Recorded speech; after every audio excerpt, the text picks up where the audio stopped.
வணக்கம் நண்பர்களே. நமது இந்திய நாட்டின் சுதந்திர போராட்டத்தில் தனது உயிரை மாய்த்த தேச தலைவர்களை பற்றி இங்கு காண்போம்.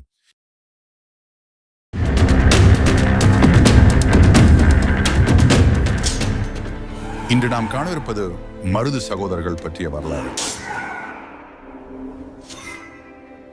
தமிழகத்தின் விருதுநகர் மாவட்டம் நரிக்குடிக்கு அருகிலுள்ள முக்குளம் என்ற கிராமத்தின் மொக்க பழனியப்பன் பொன்னாத்தாள் என்பவருக்கு மூத்த மகனாக பிறந்தவர் பெரிய மருது பாண்டியர்.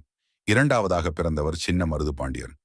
பெரிய மருதுவை விட உயரத்தில் சிறியவராக இருந்ததால் இளைய மருது சின்ன மருது பாண்டியர் என்று அழைக்கப்பட்டார். இவர்கள் இருவரும் சிவகங்கை சீமையின் அரசர் முத்து வடுகநாதரின் போர்ப்படையில் வீரர்களாக இருந்த இவர்களது திறமையை கண்டு மெச்சிய மன்னர் முத்து வடுகநாதர் மருது சகோதரர்களை தனது படையின் முக்கிய பொறுப்புகளில் நியமித்தார்.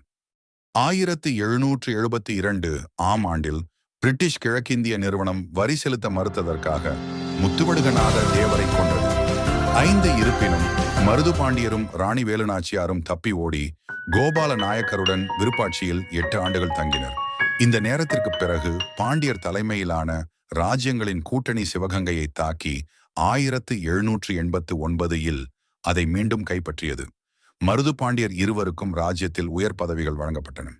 இந்தியாவில் கிழக்கிந்திய கம்பெனிக்கு எதிராக போர் தொடுக்க மருது பாண்டியர்கள் திட்டமிட்டனர்.